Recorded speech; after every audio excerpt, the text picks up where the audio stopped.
there are legal implications that are involved in marriage, which protect primarily the wife and the children.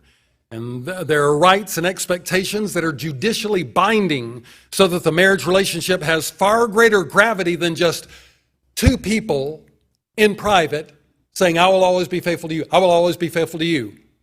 Well, that may work for 10, 20 years. It may work for a lifetime, but most of the time it does not. Statistically, it does not.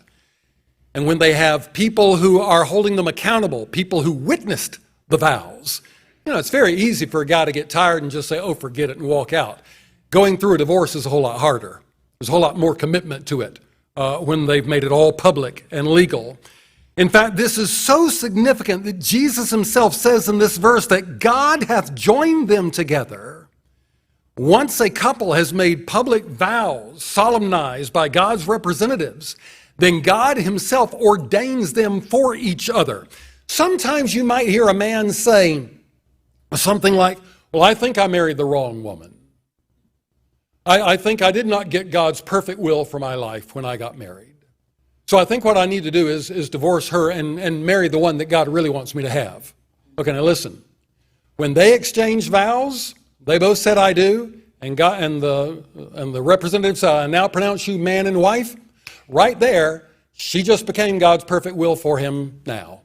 After he made that decision, after he made that vow, there's no other person that he can now be rightly related to as his wife if he's made that vow to her. She's now God's perfect choice for her from that point on.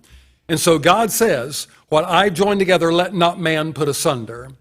And the physical intimacy that produces life is protected by wholesome rules.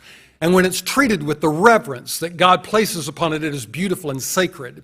Genesis 2:24 says that a man shall leave his father and mother and cleave unto his wife, and they shall be one flesh.